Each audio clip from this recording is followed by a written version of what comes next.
അപ്പോൾ കേരളത്തിൽ ആദ്യമായിട്ട് കോടതി പറയുകയാണ്, ഇന്റർനാഷണൽ മുഖ്യമന്ത്രി ഉൾപ്പെടെയുള്ളവരോട് പറയാണ്, നിങ്ങൾ അമ്പലക്കള്ളന്മാരാണ്. രണ്ടാം ദിവസം പറഞ്ഞു, നിങ്ങൾ അണ്ടിക്കള്ളന്മാർ.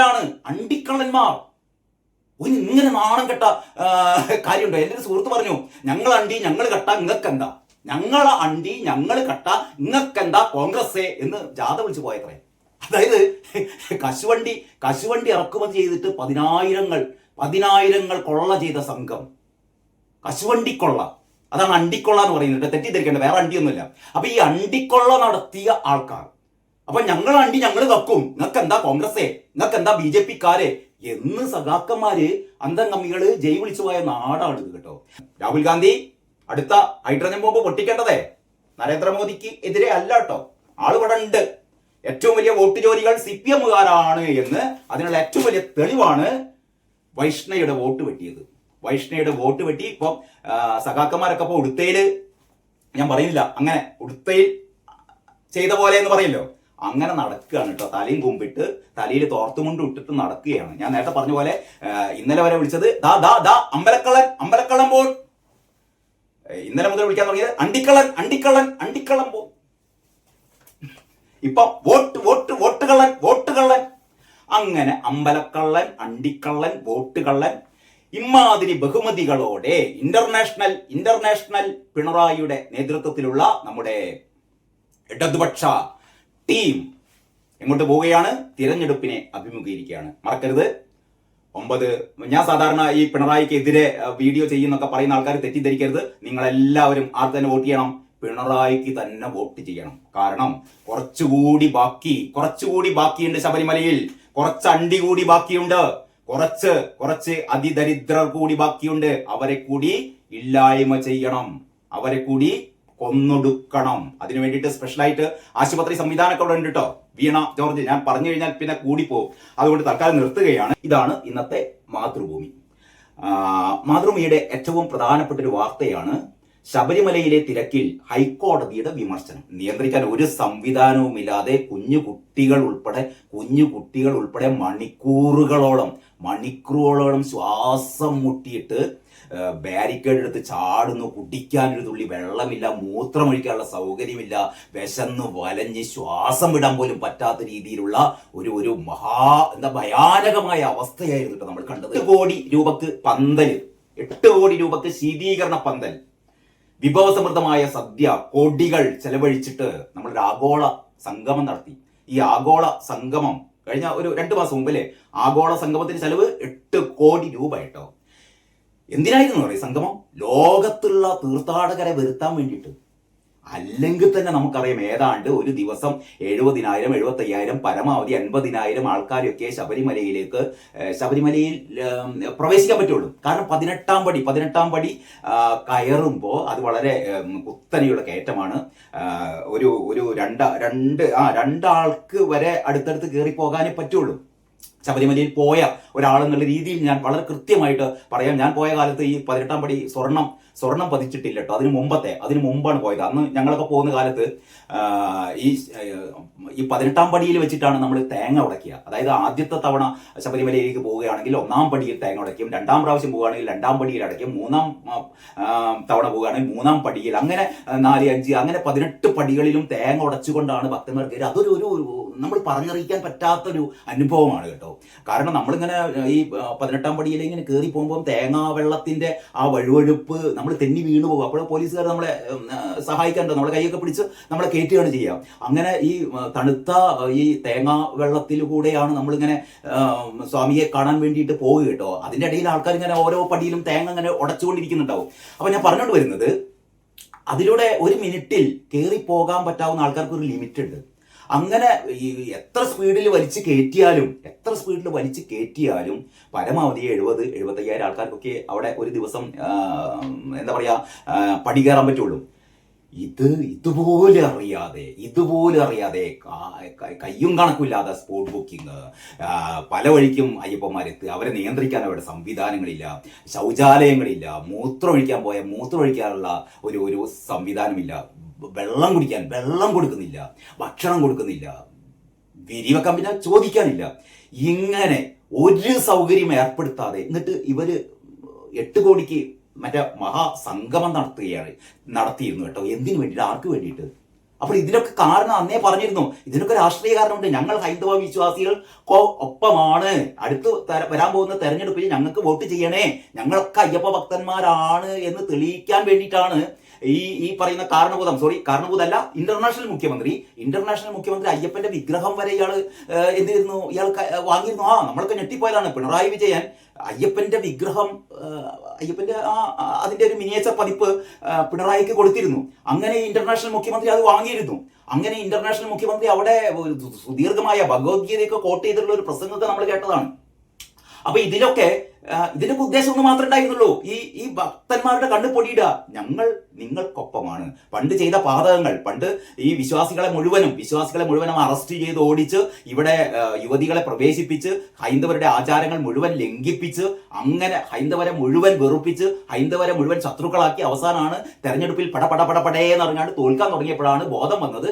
അപ്പം എല്ലാവരുടെ കൈയും കാലും പിടിച്ച് ഞങ്ങൾ അങ്ങനെയും നല്ലേ, ഞങ്ങൾക്ക് വോട്ട് ചെയ്യണം എന്നൊക്കെ പറഞ്ഞ് വീണ്ടും വോട്ടിംഗ് നടത്താൻ പോകുമ്പോൾ, അല്ലെങ്കിൽ ഈ പഞ്ചായത്ത് തെരഞ്ഞെടുപ്പ് വരുന്നതിന് മുമ്പ്, അല്ലെങ്കിൽ നിയമസഭാ തെരഞ്ഞെടുപ്പ് വരുന്നതിന് മുമ്പ് ഈ ഭക്തന്മാരുടെ കയ്യും കാലും പിടിക്കുന്നതിന് വേണ്ടിയിട്ട് ഇവർ നടത്തിയ ഒരു കള്ള എന്താ പറയാ പ്രകടനമായിരുന്നു ഈ അയ്യപ്പ സംഗമം. നമ്മുടെ പോക്കറ്റിൽ നിന്ന് കൈയെടുത്തിട്ട് 8 കോടി ചെലവിട്ടിട്ടാണ്. ഇവിടെ ആശാവർക്കർമാർ ആ സമയത്ത് സമരം ചെയ്യാനിട്ട് ഒരു 100 രൂപയെങ്കിലും കൂട്ടിത്തരൂ എന്ന് പറഞ്ഞിട്ട് പാവം അമ്മമാരും സഹോദരിമാരും സെക്രട്ടേറിയറ്റിന്റെ മുന്നിൽ സമരം ചെയ്യുമ്പോഴാണ് 8 കോടി പൊടിച്ചിട്ട് അവിടെ എന്താണ് ലോകത്തുനിന്ന് വരാൻ ഈ തീർത്ഥാടകർ വരാൻ വരുന്ന തീർത്ഥാടകർക്ക് കുടിവെള്ളം കൊടുക്കുക. നിങ്ങളൊന്ന് ആലോചിച്ച് നോക്കണമെന്ന്.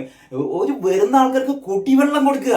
8, 10, 12, 14 മണിക്കൂർ ഇങ്ങനെ ലൈനിൽ നിൽക്കുകയാണ് ആൾക്കാർ.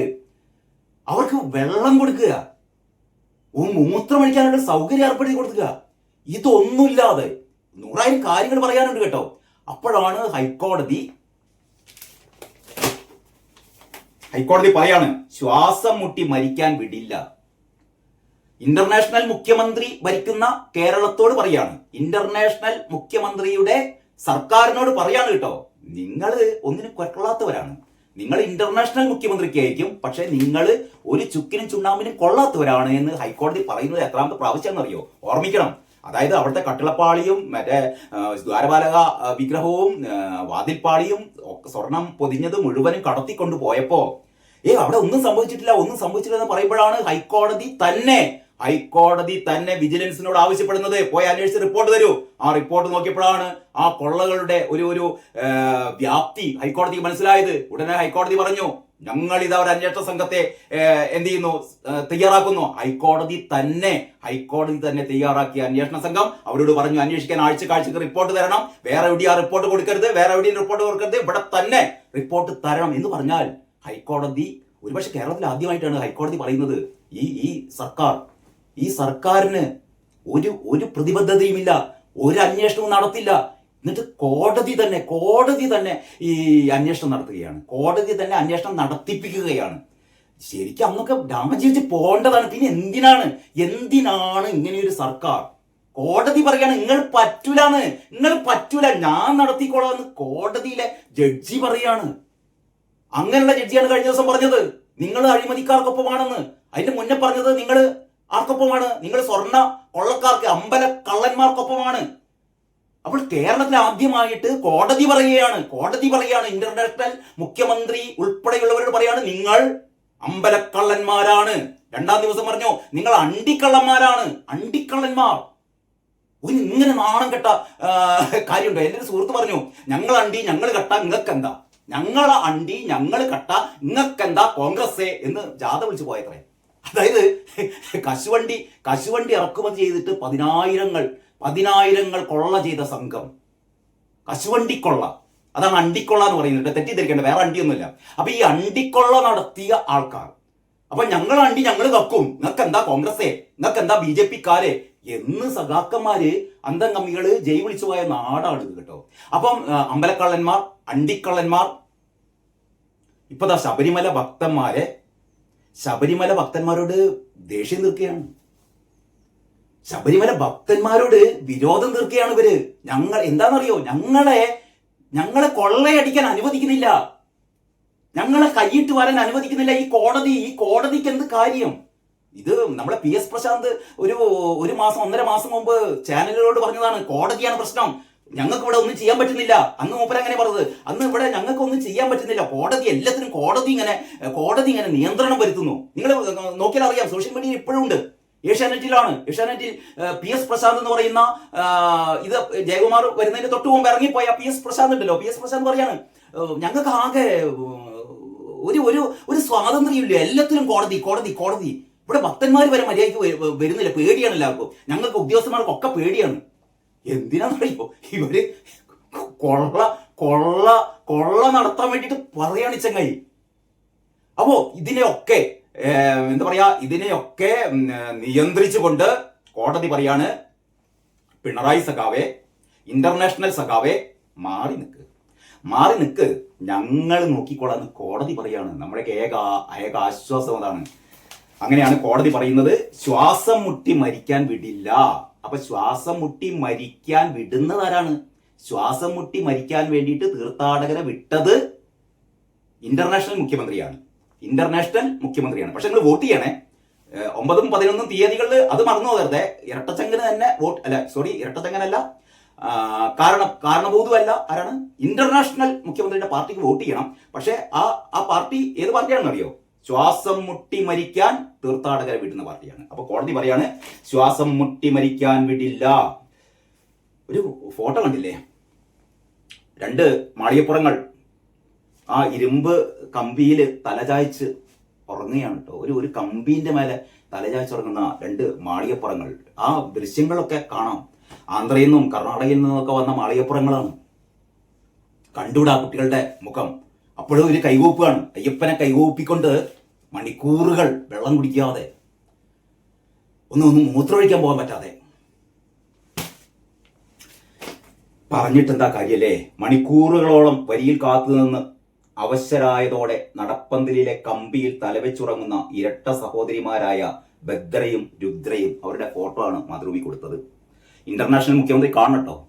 ഇന്റർനാഷണൽ മുഖ്യമന്ത്രി കാണണം. 8 കോടി ചെലവാക്കി ശീതീകരണ പന്തലിൽ അയ്യപ്പ മഹാസംഗമം നടത്തിയ ആൾക്കാരാണ് ഈ ശബരിമല തീർത്ഥാടന കാലത്ത് തീർത്ഥാടകരെ ഇങ്ങനെ കൊല്ലാക്കൊല ചെയ്യുന്നത് കേട്ടോ. ഒരേ സമയം എത്ര പേരെ ഉൾക്കൊള്ളാനാകുമെന്ന കൃത്യമായ വിവരം അറിയിക്കണം. കോടതി പറയാണ്. അവിടെ ഞാൻ നേരത്തെ പറഞ്ഞ പോലെ ഈ LP ക്ലാസ്സിലെ കുട്ടികളെ, LP ക്ലാസ് പഠിക്കുന്ന 4ാം ക്ലാസ്സിലൊക്കെ പഠിക്കുന്ന കുട്ടികളെ അവിടെ കൊണ്ടുപോയി ഇരുത്തിയാലേ ആ ദേവസ്വം ബോർഡിന്റെ ചുമതല ഏൽപ്പിക്കണം. അവർക്കറിയാം, അവർ കണക്കൊക്കെ കൂട്ടിയിട്ട് 1 മിനിറ്റിൽ എത്ര ആൾക്കാർക്ക് ഈ പടി കയറാൻ പറ്റും, അപ്പൊ അത്ര ആൾക്കാരെ ഇങ്ങോട്ട് വിടാൻ പറ്റുള്ളൂ. അവർക്ക് മൂത്രം ഒഴിക്കുമ്പോൾ അതിനുള്ള സൗകര്യം വേണം, അവർക്ക് കുടിക്കാൻ വെള്ളം കൊടുക്കണം, ആ പമ്പ നദിയൊക്കെ ഒന്ന് ശുദ്ധീകരിക്കണം, തുടങ്ങിയ കാര്യങ്ങളൊക്കെ ആ കുട്ടികൾ 4ാം ക്ലാസ് പഠിക്കുന്ന കുട്ടികൾ ഇതൊക്കെ ചെയ്തോളൂ. അതിന് ഇന്റർനാഷണൽ മുഖ്യമന്ത്രി ഒന്നും വേണ്ട. ഇന്റർനാഷണൽ മുഖ്യമന്ത്രി വേണ്ട. അരുൺകുമാർ ഉളുപ്പില്ലാതെ ഇനിയും വരുമല്ലോ. ഇന്റർനാഷണൽ മുഖ്യമന്ത്രി. അങ്ങനെ കോടതി പറയുന്ന ഒരു കാര്യം കേട്ടോ. പറയുന്നതല്ലാതെ ഒന്നും നടക്കുന്നില്ലല്ലോ എന്നായിരുന്നു കോടതിയുടെ ആദ്യ പ്രതികരണം. ഇന്നലെ കോടതി പറഞ്ഞത്, പറയുന്നതൊന്നും നടക്കുന്നില്ലല്ലോ. ഈ പ്രശാന്ത് ഇറങ്ങിപ്പോകുന്നതിന് മുമ്പ് എന്താ പറഞ്ഞറിയോ? ഒക്കെ റെഡിയാണ്, ഒക്കെ നമ്മൾ. വാസവൻ എന്ന് പറഞ്ഞൊരു മന്ത്രി ഉണ്ട്, വാസവൻ മന്ത്രി ഇപ്പൊ പറയുന്നത് എന്താ അറിയോ?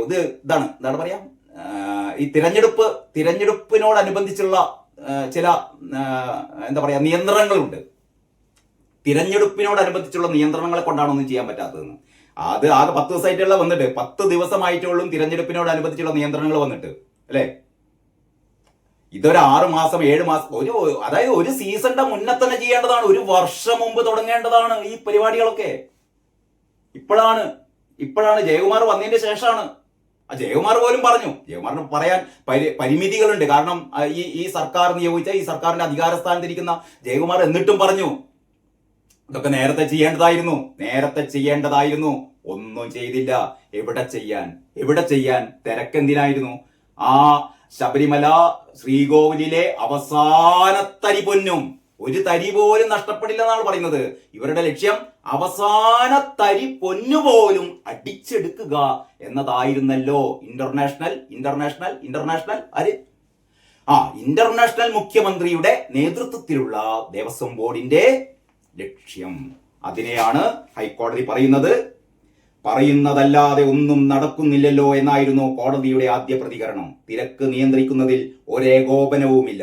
നടപടികൾ 6 മാസം മുമ്പേ തുടങ്ങണമായിരുന്നു. ശബരിമലയിൽ എത്ര പേരെ ഉൾക്കൊള്ളാം എന്നത് ശാസ്ത്രീയമായി നിശ്ചയിച്ചിട്ടേയില്ല. അതാ ഞാൻ പറഞ്ഞത്, LP ക്ലാസ്സിലെ കുട്ടികളെ കൊണ്ടുവന്നു കഴിഞ്ഞാൽ അവര് പറഞ്ഞു കൊടുക്കും ഇന്റർനാഷണൽ മുഖ്യമന്ത്രിക്ക് ഇവിടെ ഒരു ദിവസം ഇത്ര തീർത്ഥാടകരെ എത്താൻ പാടുള്ളൂ, അതിനനുസരിച്ച് ഇത്ര സ്പോട്ട് ബുക്കിങ്ങേ പാടുള്ളൂ, ഇത്ര ഓൺലൈൻ ബുക്കിങ്ങേ പാടുള്ളൂ, എങ്ങനെയൊക്കെയാണ് നിയന്ത്രിക്കേണ്ടത്, അതിന് എത്ര പോലീസുകാർ വേണം, എത്ര ശുചിമുറികൾ വേണം, എത്ര ലിറ്റർ കുടിവെള്ളം വേണം തുടങ്ങിയ കാര്യങ്ങളൊക്കെ ഇവിടത്തെ 4ാം ക്ലാസ് പഠിക്കുന്ന കുട്ടികൾ ഇന്റർനാഷണൽ മുഖ്യമന്ത്രിക്ക് പറഞ്ഞു കൊടുക്കും. ആർക്കെങ്കിലും സംശയമുണ്ടോ? ഇതാണ്. ഒരുപാടുണ്ട് ഈ വാർത്തകൾ, ഞാൻ അതിലേക്ക് കൂടുതൽ കടക്കുന്നില്ല കേട്ടോ. ഇതിന്റെ മെയിൻ സ്റ്റോറി എന്താണെന്നറിയോ? വൈഷ്ണയുടെ വോട്ട് വെട്ടിയത് വൻ വീഴ്ച. അതായത് സഖാക്കന്മാർക്ക് 51 വെട്ടുവെട്ടാൻ മാത്രമല്ല, 51 വെട്ടുന്ന പോലെ ഈ വൈഷ്ണയെ ഒരു വെട്ടിട്ടോ. വൈഷ്ണയെ വെട്ടി. വൈഷ്ണയുടെ പേര് ഈ വോട്ടർ പട്ടികയിൽ നിന്ന് നീക്കം ചെയ്തു. ആരാ ചെയ്തത്? നമ്മുടെ സഖാക്കളല്ലാതെ ആര്? ഈ രാഹുൽ ഗാന്ധി വോട്ട് ചോരി എന്ന് പറയുന്നുണ്ടല്ലോ. ഇവിടുത്തെ വോട്ട് ചോരികൾ ആരാണെന്നറിയോ? വൈഷ്ണയുടെ വോട്ട് വെട്ടിയത് വൻ വീഴ്ച. പേര് പുനഃസ്ഥാപിച്ചു. ഉദ്യോഗസ്ഥരുടെ വീഴ്ച എണ്ണിപ്പറഞ്ഞ് തിരഞ്ഞെടുപ്പ് കമ്മീഷൻ. അതായത് CPM-ന്റെ ഒരു നേതാവ് ചെയ്തതാണ്. ഈ പെൺകുട്ടിയുടെ എന്താ പറയാ, വീട്ടു നമ്പറോ എന്തോന്ന് തെറ്റി എന്ന് പറഞ്ഞുകൊണ്ട് ഒരു അപേക്ഷ കൊടുക്കുന്നു. ഇയാളുടെ 22 കള്ളവോട്ട് ചേർത്തിയ ആളാണ് കേട്ടോ. അതാണ് 22 കള്ളവോട്ട് ചേർത്തിയ മുതലാണിത്. അയാളാണ് പോയിങ്ങാണ്ട് ഈ വേറൊരു സഖാവ് ഉദ്യോഗസ്ഥന്, ഈ ഇലക്ഷൻ കമ്മീഷന്റെ ഉദ്യോഗസ്ഥർ എന്ന് പറഞ്ഞാൽ ഇലക്ഷൻ കമ്മീഷന്റെ മോദിയുടെ ഉദ്യോഗസ്ഥരല്ല കേട്ടോ. അത് ഇവിടുത്തെ റവന്യൂ ഡിപ്പാർട്ട്മെന്റിലെ ഉദ്യോഗസ്ഥരാണ്. ഈ റവന്യൂ ഡിപ്പാർട്ട്മെന്റിലെ സഖാക്കളായ ഉദ്യോഗസ്ഥന്മാരെ എന്ത് ചെയ്തു? അവരെ ഭീഷണിപ്പെടുത്തിയിട്ടും അവരോട് പ്രത്യേക നിർദ്ദേശങ്ങൾ നൽകിയിട്ടും ഇത്തരത്തിലുള്ള മറ്റു പാർട്ടികളിലെ ആൾക്കാരുടെ വോട്ടൊക്കെ വെട്ടുകയാണ്. രാഹുൽ ഗാന്ധി അടുത്ത ഹൈഡ്രജൻ ബോംബ് പൊട്ടിക്കേണ്ടതേ നരേന്ദ്രമോദിക്ക് എതിരെ അല്ല കേട്ടോ. ആളിവിടെ ഉണ്ട്. ഏറ്റവും വലിയ വോട്ട് ജോലികൾ CPM-കാരാണ് എന്ന് അതിനുള്ള ഏറ്റവും വലിയ തെളിവാണ് വൈഷ്ണയുടെ വോട്ട് വെട്ടിയത്. വൈഷ്ണയുടെ വോട്ട് വെട്ടി. ഇപ്പം സഖാക്കന്മാരൊക്കെ ഇപ്പൊ ഉടുത്തയില്, ഞാൻ പറയുന്നില്ല അങ്ങനെ ഉടുത്തയിൽ ചെയ്ത പോലെ എന്ന് പറയല്ലോ, അങ്ങനെ നടക്കുകയാണ് കേട്ടോ. തലയും കുമ്പിട്ട് തലയിൽ തോർത്തുമുണ്ട് ഇട്ടിട്ട് നടക്കുകയാണ്. ഞാൻ നേരത്തെ പറഞ്ഞ പോലെ ഇന്നലെ വരെ വിളിച്ചത് അമ്പലക്കള്ളൻ പോൾ. ഇന്നലെ മുതൽ വിളിക്കാൻ തുടങ്ങിയത് അണ്ടിക്കള്ളൻ പോൾ. ഇപ്പൊ വോട്ടുകള്ളൻ. അങ്ങനെ അമ്പലക്കള്ളൻ, അണ്ടിക്കള്ളൻ, വോട്ടുകള്ളൻ, ഇമാതിരി ബഹുമതികളോടെ ഇന്റർനാഷണൽ പിണറായിയുടെ നേതൃത്വത്തിലുള്ള നമ്മുടെ ഇടതുപക്ഷ ടീം എങ്ങോട്ട് പോവുകയാണ്? തിരഞ്ഞെടുപ്പിനെ അഭിമുഖീകരിക്കുകയാണ്. മറക്കരുത്. 9 ഞാൻ സാധാരണ ഈ പിണറായിക്കെതിരെ വീഡിയോ ചെയ്യുന്നൊക്കെ പറയുന്ന ആൾക്കാർ തെറ്റിദ്ധരിക്കരുത്. നിങ്ങളെല്ലാവരും ആർക്ക് തന്നെ വോട്ട് ചെയ്യണം? പിണറായിക്ക് തന്നെ വോട്ട് ചെയ്യണം. കാരണം കുറച്ചുകൂടി ബാക്കിയുണ്ട് ശബരിമലയിൽ. കുറച്ച് അണ്ടി കൂടി ബാക്കിയുണ്ട്. കുറച്ച് അതിദരിദ്രർ കൂടി ബാക്കിയുണ്ട്. അവരെ കൂടി ഇല്ലായ്മ ചെയ്യണം. അവരെ കൂടി കൊന്നൊടുക്കണം. അതിനു വേണ്ടിയിട്ട് സ്പെഷ്യലായിട്ട് ആശുപത്രി സംവിധാനമൊക്കെ അവിടെ ഉണ്ട് കേട്ടോ. വീണ ജോർജ്, ഞാൻ പറഞ്ഞു കഴിഞ്ഞാൽ പിന്നെ കൂടിപ്പോകും. അതുകൊണ്ട് തൽക്കാലം നിർത്തുകയാണ്. അപ്പോൾ ഈ വോട്ട് വെട്ടലിനെ കുറിച്ചാണ് ഇതിൽ എന്ത് ചെയ്യുന്നത് മാതൃഭൂമി പറയുന്നത്. മാതൃഭൂമിയുടെ ഏറ്റവും പ്രധാനപ്പെട്ട 2 വാർത്തകളെ കുറിച്ചാണ് പറഞ്ഞത്. ബാക്കി കാര്യങ്ങൾ അടുത്ത വീഡിയോയിൽ ചർച്ച ചെയ്യും. അതുവരെ എല്ലാവർക്കും നന്ദി, നമസ്കാരം.